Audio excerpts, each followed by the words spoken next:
Таңшолпанның 25 жылдығы мен Алтай мен Атырау, Сарыарқа мен Алатаудың арасын жалғаған кең байтақ қазақ даласынан көптеген көрермендеріміз хабарласып отыр. Соның бірі Қапшағайдан мінекей көрерменіміз Салтанат есімі. Ау. Салтанат, қалайсыз? Амансыз ба? Жақсы әке. Мереке құтты болсын. Мерекелеріңіз құтты болсын.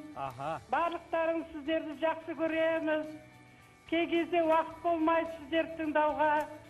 Бірақ интернет деген жақсы болды ғой, сөрден тыңдаймыз. Мына отырған екі қызым, екеуі бір-бірінен айнымайды, бір егіз қозыдай болып отырады. Сондай жақсы көрем. Мен білемін, біреу қазақ қызы, біреу кәріс қызы. Дегенмен де айтып жатады ғой өткенде. Түнгі студияда мына Кореядан келген басшылар бүйтіп жатыр ғой, Қоянбай. Біздің 4-ші ру деп. Сол үшін қыздарым айналайын. Осындай сұлу болып отырыңдар, әдем болыңдар. Сіздер бүткіл Қазақстанның қыздарының эталонсыздар. Көп рахмет, және Данияр, біздің қыздар бір-біріне аумайды, бірі 70 келі, бірі 50 келі. Әрине қалсын ғой, баян, ренжімеңдер. Мерекелік көңіл күй енді ренж болмай шығар. Әрине. Ешқандай ренж. Біз екеуміз екі жақты қап-қарап отырмыз, оған да ренж білдірмей отырмыз. Шетіне отырмыз қойдыңыздар. Ниеттеріңіз бастысы әппақ, бізге аналық ақ тілегін жеткізіп жатқан көрерменімізге алғысымызды білдіреміз. Эталон деп бізге үлкен жауапкершілік жүктеді. Ендеше Ирина үнемі соған сай болып жүруге тырысамыз. Біз де лайықты болуға тырысамыз. Сізге көп рахмет. Құшақтадық сізді. Әлі де хабарласыңыздар, біздің байланыс телефонымыз экранның төменгі жағында жарияланады. Ел тәуелсіздік алған жылдардан бастап көрермен қауым таңын Таңшолпанмен атырады. Ширек ғасырлық тарихы бар бағдарламада тележурналистикада өзіндік қолтаңбасы қалыптасқан бірнеше буын өкілдері қызмет етті. Таңшолпанның алғашқы эфир ұзақтығы 2 сағатқа созылса, бүгінде бағдарлама аптасына 6 күн, 3 сағат көрерменге жол тартады. Жыл сайын Таңшолпанның қонақжай төріне 1500-ден астам мейман келсе, 3000-ға жуық арнайы дайындалатын бейне материал көрермен назарына ұсынылады.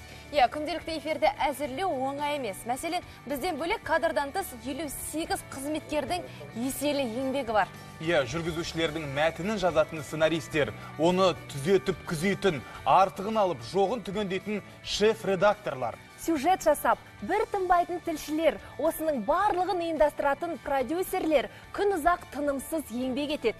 Енді осы шығармашылық топтың әр эфирге әзірлігі, бүгінгі тыныс-тіршілігі туралы біз арнайы бейне топтама дайындаған болатынбыз. 25 жыл толып отырған Таңшолпан бағдарламасының қайнаған қызу жұмысы қалай жүретіні туралы бірге тамашалайық.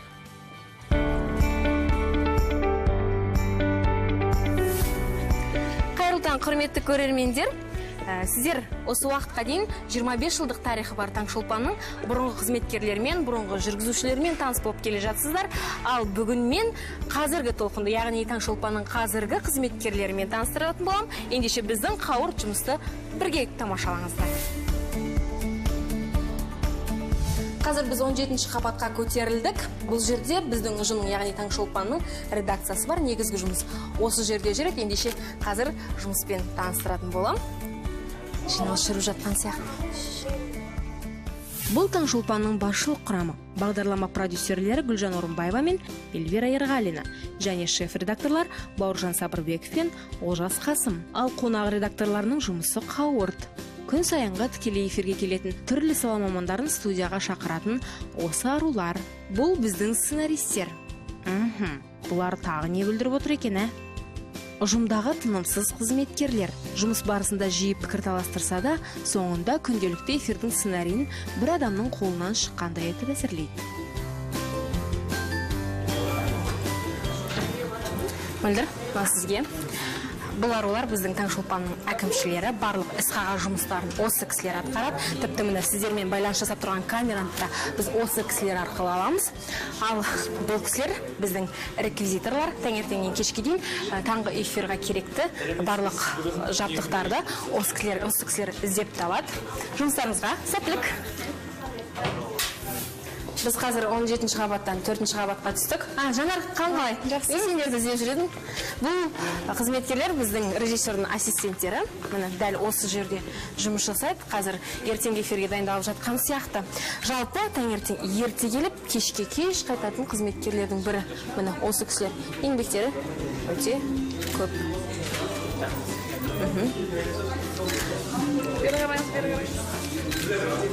Айтпақшы саған түсіп кетті ғой, кешіріңіздер.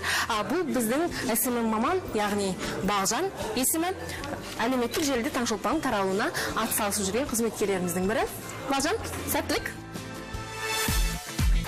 Біз қазір дыбыс жазу студиясына келе жатырмыз. Біз мәтінді тексеріп болғаннан кейін осы жерге келеміз. Одан кейінгі бағытымыз монтаж бөлімі болып. Қазір міне біздің әріптестеріміз кезекте тұр екен. Бұл біздің дыбыс режиссеріміз Қанат. Қанат аға, бүгін кезектен тыс кіріп кетсем бола ма, асық седім? Бота. Мұндай деген болмайды ғой. Қаншама кезекте тұрмыз, бота біз оқып кетесіз. Қалжыңдаймын әріптестер. Бүгін менде мәтін жоқ, сол себептен де текстеріңізді, мәтіндеріңізді оқи берсеңіздер болады. Біз әрі қарай кеттік. Назым, тоқтай тұрасыз ба, бірдеңе сұрасам? Жарайды. Назымның монтаж бөліміне асылуының жөні бар. Себебі ол жерде ұжымның ең қатал қызметкерлері режиссерлар күтіп отырады.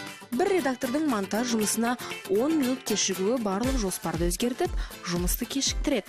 Сол себепті қаталдық танытуда орынды секілді.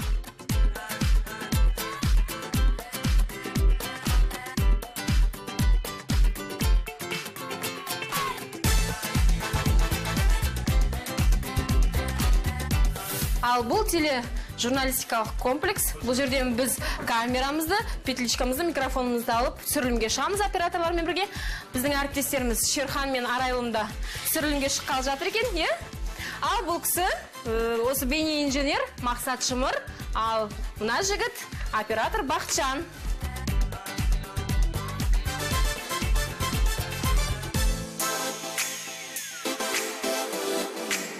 Біздің жұмыс асханада да жалғаса береді. Режиссерлар Қос Абзал және редактор Алла шай үстінде түсірілімді талқылап отыр. Бөгет болмайық.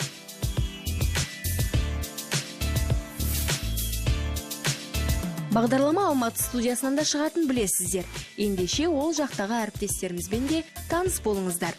Мұнда ардагер режиссеріміз Боранхан Мұсабаев бастаған режиссерлық топ, тілшілер қауым мен әкімші қыздар қашанда жайдары қалпынан айныған емес.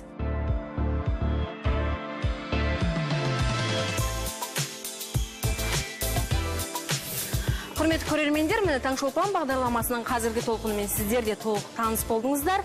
Ал осы ұжымның, кадрдан тыс ұжымның жұмысын эфирге алып шығатын біздің жүргізушілерді таныстыру артық болар. Осымен менің сюжетім тәмам, менің басқа да жұмыстарым бар, ал сіздер Таңшолпан көріңіздер. Ардақты ағайын, ал біз мерекелік эфирімізді одан әрі қарай жалғастырамыз. Жалын, осы жерде бір сауал қояйыншы саған. Соңғы рет самаурыннан шайды қашан іштің? Мәс саған самаурыннан шайды мен ауылда соңғы рет ағамның тойында 2000 есімде жоқ. Жақсы, тойда іштің ғой. Біраз болды мен ішпеген. Бүгін де біздің студияда той мереке ұлттық арнада. Және де, міне, көріп отырсың. Студиямызда бүгін де самаурын бар. Кімнің самаурын екенін танып тұрмын. Тамара Асарханның самаурындары ғой. Өте дұрыс, бұл самаурындарды танымау мүмкін емес. Және де Тамара ханымның самаурындары ғана емес, өзі де осында екен ғой. Қош келдіңіз. Қош келдіңіз. Қош көрдік. Тамара ханым, сіз қашан да сұлусыз, әдемісіз. Бүгінгі мерекеде тіпті құлпырып тұрсыз. Енді Таңшолпан сіз үшін де ыстық болар. Бір-екі ауыз тілегіңізді естісек, одан кейін әніңізді тыңдаймыз. Бір емес, бірнеше рет қонақ болған шығарсыз бізде. Әрине. Армысыздар, отандастар. Таңшолпанның таң қалдыратын таңғы кездесуінде қош көрістік. Қош көрдік. Армысыздар, қуаныштымын сіздермен. Мен әрине біз көзімізді ашқанда бірінші көгілдір көк жәшікке көз саламыз. Оның ішінен әрине таңда ерте тұрып Таңшолпанды қараймыз. Сіздердің ақ жүздеріңіздің барлығы бізге, жалпы қазақ еліне, отандастардың бәріне көп рахмет. Қуаныш сыйлайды. Көп рахмет. Таңшолпанның бүгінгі туған күніне келгеніме қуаныштымын. Мен өзім келген жоқпын, самаурындарым келді, әнім келді. Сондықтан мен әуелі әнімді айтайын ба? Біз Назерке екеуміз би алаңына бара берейік пе? Билейміз қазір барлығымыз. Қандай ән орындаймыз? Жаным сәлем деген әнді арнаймын. Әзеке. Бүгінгі мереке құтты болсын. Құтты болсын. Жаным сәлем дейтін көңілді күйлеріңіз бізбен бірге болсын.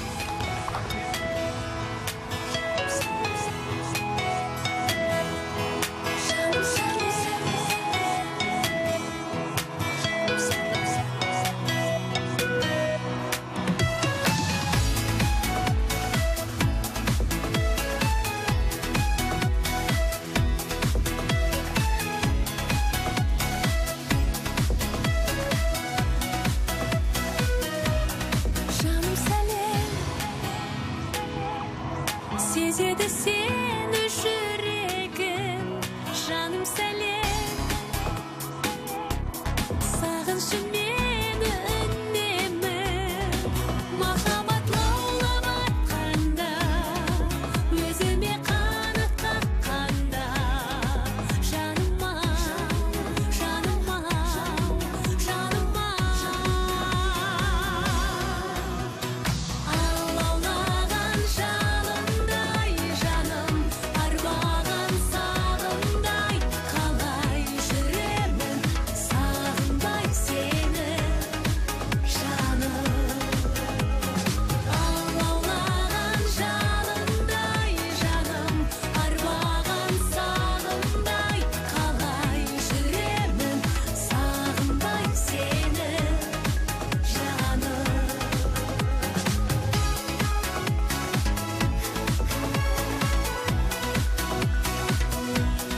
Жаным сәлем, теңіздей мені тербеткен. Жаным сәлем, іздедім сені жер көктен. Асудан биік асарда, қасымнан табыл қашанда. Жаныма, жаныма, жаныма.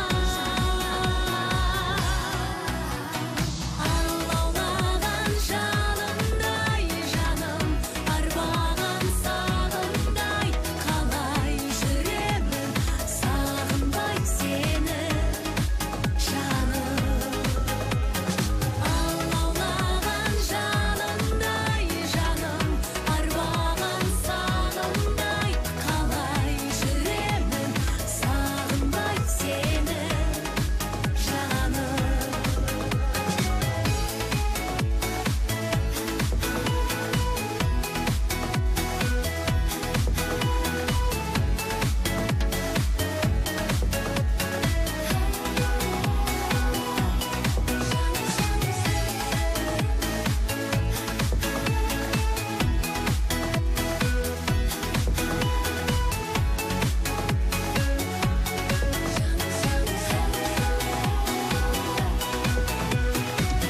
Алаулаған жалындай жаным, арбаған сағымдай, қалай жүремін сағынбай сені, жаным.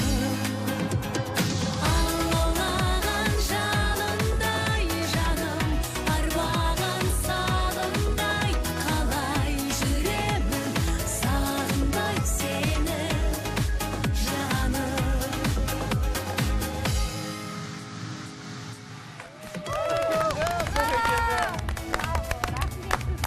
Тамаша әніңіз үшін. Енді Тамара, Самаурындарды жайдан жай әкелмеген шығарсыз. өзіңіздің қолыңыздан салтанатты түрде Таңшолпанның мұражайына қабыл алайық енді. Бұл самаурындар менің жұмыстарым, бұл қолдың жұмысы. Әр шаңырақта самаурын қайнап, дастархан жайнап, Таңшолпанды көріп отыра берсін. Таңшолпанның ұжымына шын жүректен мен өзім қызыл деген түс жақсы көрем. Қызыл самаурын сыйға тартайын. Ой, Көп бәрекелді. рахмет. Қызыл түс сенімділіктің түсі деп жатамыз енді, байлықтың түсі. Өмірдің түсі. Өмірдің түсі. Енді самаурыннан шай ішетін болдық. Қыздың көзі қызылда деп енді кабинеттегі барлық қыздар осы самаурыннан шай ішіп отыратын болды ғой. Осы самаурынмен суретке де түсеміз, шай да ішеміз. Көп рахмет сізге. Рахмет үлкен Жақсылық көп сізге. болсын. Рахмет, тартуыңызға рахмет, әдемі. Қыздар, қазір бізде Астанада ғана емес, Алматыдағы студиямызда да мерекелік көңіл күй, көтеріңкі көңіл күй болып Тоқтаңыздар, жатыр. мен Әлі айтатын сыйлық бітпеген сияқты. Сыйлық біткен жоқ, менің жеке Бүгін альбомымды нағыз сыйлық жауған күн байқап тұрсаңыздар. міне. тұр. елімнің бір еркесі мен боламын деген Бәрекелді, альбомды қараңдаршы сіздерге әріптестер, сыйға қандай тартамын. керемет. Таңшолпанға және Керемет, жүргізушілерге. керемет. Қабыл алыңыздар. Мінекей. Сыйлықтың астында қалдық бүгін. Көп рахмет дейміз. Рахмет, Елімнің Тамара бір ханым. еркесі мен боламын. Енді Тамара ханым, еліміздің еркесі болып, осындай сұлу қалпыңызда әрқашан біздің көзіміздің қуантып жүре беріңіз. Дәл қазір біз алматылық әріптестерімізге эфир тізгінін береміз. Мереке жалғасады, алыстамаңыздар. Алматы, сөз тізгіні өздеріңізде. Я сіз дизайныңыз. Рахмет әріптестер, 25 жылдық баршаңызға тағы да құтты болсын дейміз. Рахмет Астана, өздеріңіз көріп тұрғандай бізде мерекелік көңіл-күй ерекше думанды сәт. Дәл солай, біз таңғалдырудан жалықпаймыз. Алматы студиясында тосын сый көп болады. Бүгін бағдарламаның тарихынан сыр шертетін әсерлі әңгіме, жылы-жылы естеліктер де айтылады. Әдемі әңгімені дәл қазір біздің студиямызға қонақтарымыз келе жатыр. Таңшолпанның бұрынғы жүргізушілері дәл қазір бізде қонақта. Қарсы Бүгінгі алайықшы. қонақтарымыздың қатарында Ерғанат Көпжасар және Маржан Болатхан қызы. Қошеметпен қарсы алайық. Өздеріңізге қошемет мінекей. Қош келдіңіздер. Ассалаумағалейкум. Өзімді көргеніме қуаныштымын, Ерғанат, Маржан. Рахмет. Маржанның торты қандай десеңізші. Керемет қой. Арнайы Таңшолпан үшін. Және тағы да бүгінгі қонақтарымыздың қатарында біздің әріптестеріміз Гүлмира Ахметова және Інжу қыздарыңыз. Қайырлы таң, сұлу қыздар. Мереке құтты болсын. Қош көрдік өздеріңізді. Мереке құтты болсын. Қайырлы таң, қош келдіңіздер. Сәлем, Інжу. Ал көрілетіңіздер қонақжай студиямызға. Жайғасыңыздар. Бүгін қонақтарымыз көп, енді көңіл сыйса бәрі сиятпейді, сондықтан әдемілеп. Гүлмираның қолында да әдемі торт, Маржанда әдемі торт пісіріп алып келіпті. Және де менің білгенім, Маржанның қайынсіңлісі түнімен ұйықтамай, осы Таңшолпанның 25 жылдығына арнайы осы тортты пісіріпті. Мен барша көргендерге көрсетейінші. Бұл жерге Таңшолпан 25 жыл деп жазылған мінекей. Көріңіздер, құрметті ағайын. Арнайы тарту, көптен көп рахмет. Керемет. Берік тәттіні жақсы көреді. Қазір эфирден кейін енді торт пен шай ішеміз барлығымыз бірге. Ал, қош келіңіздер, тағы да көңіл күйлеріңіз барлығы жақсы ғой. Тамаша, қуана 25 жылдыққа. Енді Таңшолпанды жақсы көргеннен былай кейін. қарасаңыздар, 25 жыл уақыт деген аз уақыт емес. Сол 25 жылдық Таңшолпанның тарихында өздерінің аттарында, Таңшолпанның тарихында әдемі сөзбен қалдырдыңыздар. Естелік айта отырайықшы, алғашқы Таңшолпанға келген сәттерің жүргізуші ретінде. Кім бастайды? Жігіт бастасыншы, е? Ерғанат. Бұрышта отырғаннан кейін бастайын. Таңшолпан. Микрофон жақынырақ ұстаңыз. Біріншіден сіздерге рахмет айтамыз. Осы 25 жылдыққа шақырып, біз ойланып отырмыз, қалай 25 жыл өтіп кетті ма соншама деп. Сөйтсе біз бел ортасында келіппіз ғой. 25 жылда біздің ең алғашқы эфирге шыққанымыз, әрбір эфирге шыққанның өзі бір үлкен тарих қой. Баян Бақкелді деген әлі әріптестеріміз сіздермен бірге жүргізеді осы Таңшолпанды Астанада. Сол екеуміз жүргізгенбіз Таңшолпанды. Әлі есімде, осы жерден шыға салып, режиссер старт деген кезде шығып алып, бірақ неге камераға қарап тұрмыз ғой, не айтамыз, не қыламыз. Суфлер тұрса да ұмытып қалғанбыз жаңағы сөздің барлығын. Айта алмаймыз қорыққанымыздан. Сон Боран ағамыз бар режиссер. Бастаңдар деп 4-5 рет айтқаннан кейін әрем бастадық әйтеуір. Сондай бір қызық болған. Бірнеше секунд үнсіз тұрып қалыңыздар, Ал, қыздар қандай естелік айтады екен? Дәл қазір Баян Астана студиясында. Сәлем жолдасаң болады. Ерғанат біздің әріптестеріміз, астаналық әріптестерімізге сәлем жолдаймыз. Менің есімде көп дүние алғаш эфирге шыққанымда енді дәл Ерғанат сияқты қобалжыған жоқпын, бірақ тікелей эфирге шығу оңай емес.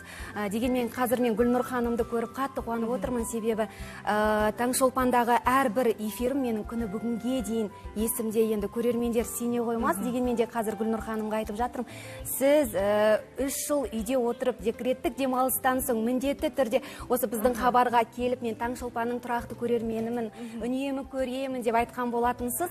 Міне сөзіңізді бөлейін кешіріңіз. Мынау мінекей өткен күндерден естелік әдемі. Сіздің өткен эфиріңіз. Менің сәттерде келдім ғой де мен қонаққа, осы сәттерде келдіңіз. Кенже аға, менің сүйікті әріптесім. Ол кісі бірнеше күн бұрын қонаққа келіп кетті бізге. Мен көрдім эфирді, мен Таңшолпанды күні бүгінге дейін таңертең міндетті түрде тұрғанда Таңшолпанды көремін. Кезінде Гүлнұрдан сұхбат алдыңыз, енді бүгін керісінше. Соны айтайын деген ғой. Өмір міне қалай алма кезек. Мен де Гүлнұрдан сұхбат алдым. Жалпы қарап отырсам, Таңшолпанның қызметкер болғаныма 10 жыл толады екен. Құдай қаласа 2018 жылы 5 қаңтар күні Руслан Бөлебаймен эфирге шыққан болатынмын. Енді арасында декреттік демалыстар да бар. Одан кейін бір тұңғыш қызымды Мариямды туғаннан кейін декреттік демалыстан кейін эфирге шыққан кезде тура сол датаға түсті. Яғни 5 қаңтар күні мен ары қарай жұмысымды жалғастырып кеттім. Әрине тікелей эфир барысында өте көптеген қызықтар болады, қобалжу міндетті түрде болады. Кастингтен өткеннен кейін біз тізгінді осы Руслан екеуміз бірге шығып, марқұм Руслан Бөлебай бауырымызбен, ол қалжыңдап, енді біраз уақыт тәжірибесі бар, эфир жүргізіп отыр, ал мен тапжылмай бір орында тұра беріппін. Жүргізген бойы сол тұра беріппін. Артық, мысалы, қимыл, әрекет жасауға қорқасың тікелей эфир барысында. Енді бәрінде барлық жүргізушінің басынан өтеді деп ойлаймын. Сол, Алла қаласа, осы Таңшолпан қызметкері болғаныма 10 жыл толады екен. Ал енді Інжу ханым, сіз қандай естелік айтасыз бізге? Шынында да мен үлкен дайындықпен келетін, өйткені сол ең бастапқы жұмыстарда ең алдымен шыққанда әрине камерадан қорықпаймын, бірақ қобалжу. Мен есімде қалғаны қобалжуым, содан кейін түні бойы келесі күні түсірілімге келу үшін түні бойы айнаның алдына тұрып алып, не сөйлеймін, не айтамын. Қазір барлық бағдарламаны орысша тілден қазақшаға терминологиясын аударып, барлық сіздің сол таңғы жаттығуды жүргізген кезіңіз. Ең бірінші кездер бұл. Ең бірінші кездер. Шында да анатомияны ашып, барлық бұлшықеттер қалай қазақша аталады. Қазақша терминдермен сөйлеп дайындалатымын шында да. Осы ретте мен ойымша атап өту керек сияқты, Інжудің біз әр жаттығуындағы жаңағы сөйлеу мәнеріне, Кенжаға екеуміз риза болып отыратынымыз. Бірде-бір орысша сөзді қоспай, таза қазақша, оның үстіне ол терминдардың бәрін аударып, сауатты түрде жаттығуын жасап сөйлеуі мүмкін емес. Теледидардың ар жағында Інжу жаттығу жасап жатады, теледидардың бер жағында. Мен кішкентай баламмен үйде әлі есімде Інжумен бірге жаттығу жасайтынмын. Және де жаттығу жасап тұрған кезде адамның демі бөлінеді, ол қалай бірден айтып шығады, соның бәрін таңғалатынмын. Одан кейін атап өту керек, Інжу мысалы 5 минуттық таңғы жаттығудан бастап бүгінгі күні үлкен бір фитнес орталықтырушысы, қазір енді танымал фитнес нұсқаушы, мен мынандай нәрсені сұрағым келіп отыр, енді Гүлмира ханым, Інжу, Ерғанат, бұл кісілер қазір басқа жұмысқа ауысып кетті. Ал Маржан болса, 3 баланың анасы, қазір бала күтіміне байланысты декреттік демалыста. Қашан эфирге ораласыз, Маржан ханым? Маған салса, мен міне бүгін оралуға дайынмын. Қазір енді бала тәрбиесімен отырмын. Бала тәрбиесі өте жауапты іс. Өздеріңіз білесіздер, мейіріммен декреттік демалысқа шыққаннан кейін мен 3-ші өпемді сол 2-ші декреттік демалыста босанып, аман есен Дінмұхаммед деген ұлды болдым. Бауы берік болсын. Үлкен азамат болсын. Біздің Таңшолпанның жүргізушілері, әдемі қыздар, жігіттер, Таңшолпаннан кейінгі арғы өмірлерде қазір тамаша, бәрі бір жерде жақсы қызметтесіздер.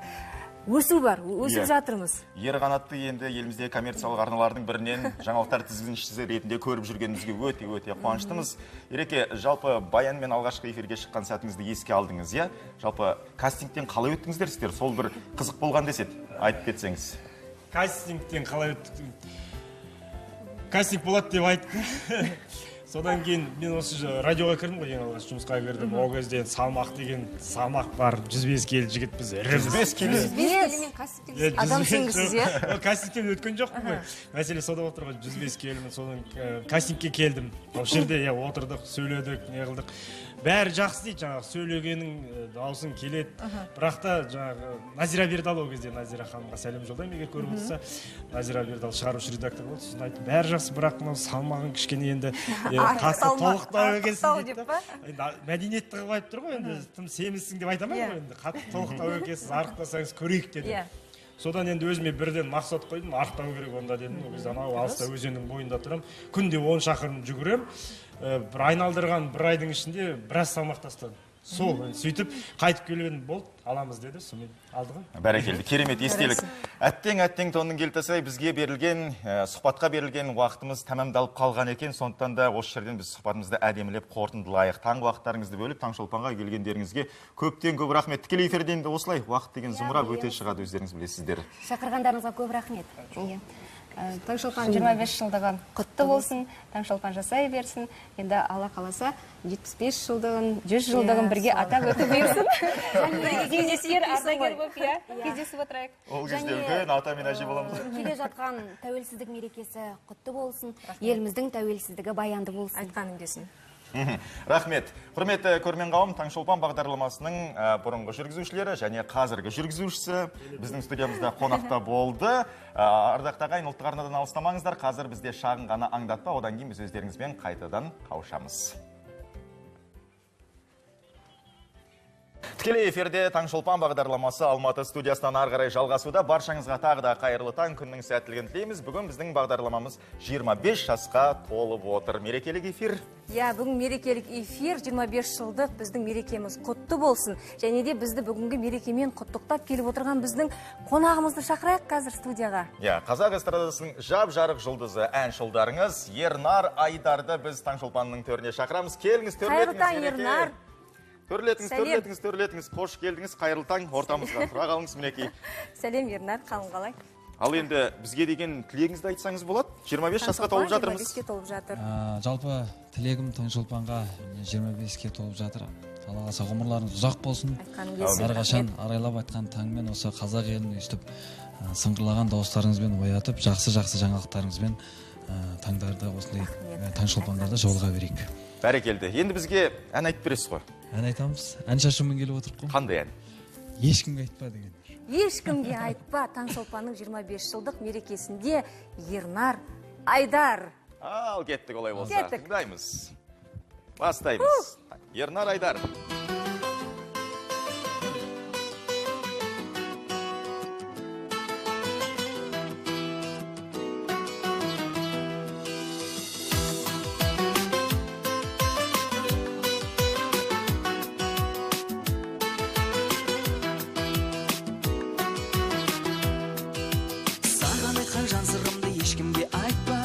Сөзі ұнағанға біз білетін балшырынды ешкімге айтпа, айта көрме сұрағанға. Көзіңдегі тамшы мұңды ешкімге айтпа, жалғызсырап жылағанда. Маған айтқан бар шыныңды ешкімге айтпа, менен басқа бір адамға. Сенің сұлу түріңді, сенің тәтті тіліңді, қалай сүйетінімді ешкімге тілдесеміз, бақыт бүгін кешеміз, арманымды ешкімге айтпа. Жаралғандай жан екенсің жақсы көруге, көркеметтің гүл бағымды. Менің өмір хикаямның басты рөлінде білемісің тұрғанды. Саған ғана құпиямды аштым өмірде, шешу үшін жұмбағыңды. Сан жылдардың сандығындай жас жүрегіңде сақта жаным сырларымды.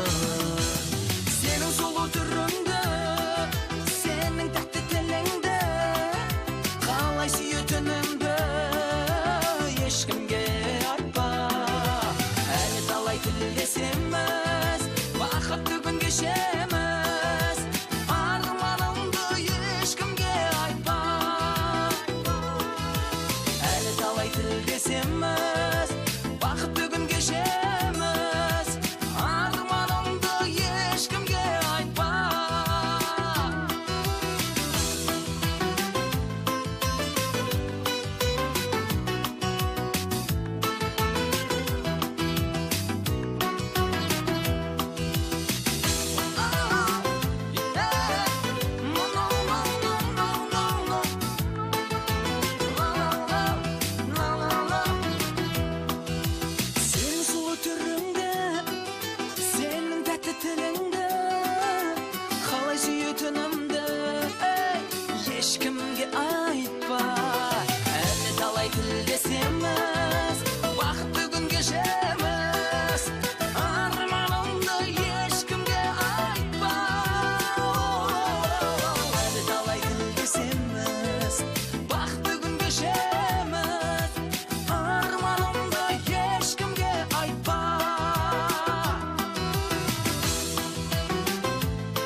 Бәрекелді. Қандай тамаша ән, Ернар, ешкімге айтпаймыз. Ешкімге айтпаймыз. Тамаша ән екен. Осындай әніңізге, көңіл күйіңізге, пейіліңізге көптен көп рахмет тағы да Ереке өзіңізге. Бұл Таңшолпанның 25 жылдық мерейтойына келіп, таңғы тілегін әдемі әнін жолдаған біздің студиямызда қонақта болған Ернар, Айдар. Рахмет сіздерге. Құрметті көрермен қауым, тағы да естеріңізге сала кетейік. Дәл бүгінгі күн Таңшолпан бағдарламасының туған күні, 92 жылы дәл осы күні біздің бағдарлама алғаш рет эфирге шыққан болатын. 25 жасқа толып жатырмыз. Енді мерекелік эфиріміз арғырай Елорда төрінен Астана студиясынан жалғасады. Әріптестер, мереке құтты болсын. Сәлем. Орая. Рахмет, Берік Гүлнұр, Алматы студиясындағы біздің барша әріптестерімізді шын жүректен мерекемен құттықтаймыз. Бүгінгі туған күніміз құтты болсын. Әлемдік телевизия саласында 25 жыл үздіксіз, аптасына 6 күн, 3 сағат эфирге жол тартатын бағдарлама жоқтың қасы. Осы уақыт аралығында бағдарламаның өзіндік аудиториясы қалыптасты. Ел тәуелсіздігімен қатар Таңшолпан да дамудың даңғыл жолына түсті. Биыл бізге ширек ғасыр, ал келер жылы Қазақстан ұлттар арнасының алғаш хабар тарата бастағанына 60 жыл толады. Сондықтан мереке әлі алда. 25 жылда Таңшолпанға қаншама тарту жасалды. Ақындар өлеңін, композиторлар әнін арнаса, көрермендеріміз ыстық ықыласын аяған емес. Бұл ретте бағдарламамызға стрит-арт жанрының өкілдері ұсынған сый да дайын сияқты. Олай болса, Айнұрмен байланысқа шықсақ. Айнұр, эфир тізгіні өзіңізде. Айнұр?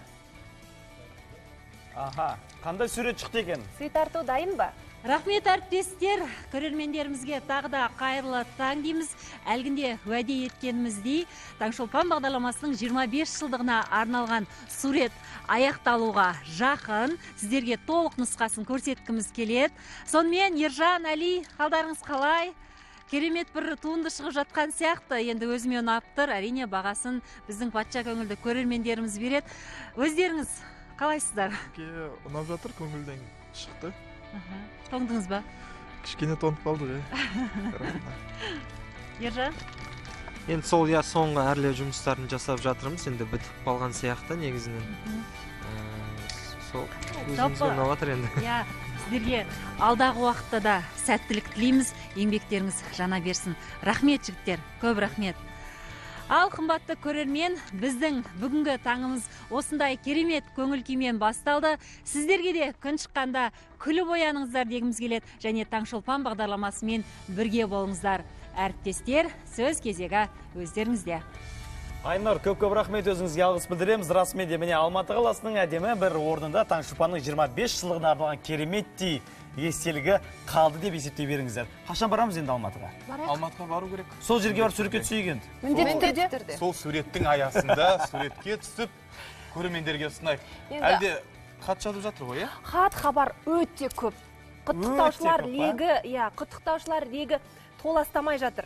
Жазып жатқан көрермендеріміз бізге қайырлы таң, 25 жылдық мерейтойларыңыз құтты болсын, бақыт, шаттық, береке, жарайсыңдар дейді. Рахмет, Алия Турина ханым. Мерейтойларыңыз құтты болсын, той-тойға ұласып, әрқашан көңіл күйлеріңіз көтеріңкі болсын. Сіздерге сәттілік тілейміз дейді. Қаженова Аққана дейді. Құтты болсын дейді. Қайырлы таң, 25 жыл құтты болсын. Ирина бүгін ерекше сұлусыз дейді. Ерекше рахмет көрерменіміз. Жазып жатқан көрермендер өте көп. Туған күндеріңізбен халықтың сүйікті бағдарламасы дейді. Қандай жоғары баға. Қазақ елі әлі талай ұзақ жыл тәтті ұйқысынан Таңшолпанмен оянсын. Барша ұжымды мерекелеріңізбен шын жүректен құттықтаймыз. Данияр, сіздің сүйікті қыздарыңыз жазбап тұға әлі? Жазып жатыр. Сүйікті көрермендеріміз мінекей жарқырай беріңіздер дейді, жайнай беріңіздер дейді. Чика Сара есімді көрерменіміз. Аккаунты солай тіркелген екен, енді оған Дариға Елмұрат, сонымен қатар Айгүл есімді көрерменіміз. Барлық хаттар өте көп. Бір ауызбен айтқанда көрермендеріміз өте белсенді. Қымбатты көрермен, Таңшолпан төменгі сызықша ТВ аккаунты сіздер үшін қызмет етеді. 55-31-94 нөміріне де хабарласа аласыздар. Біз өздеріңізден қоңырау кезегін асыға күтеміз. Астана қаласының коды 87172. Біз міндет түрде хабарласқан көрермендерді байланысқа қосамыз. Құттықтауларыңыз біз үшін аса маңызды. Қымбатты телекөрермендер, бүгін бізге 25 жыл. Ал енді дәл қазір біз эфир тізгінін ақпараттар ұжымындағы әріптестерімізге бергенді жөн көріп отырмыз. Ел және әлем жаңалықтары.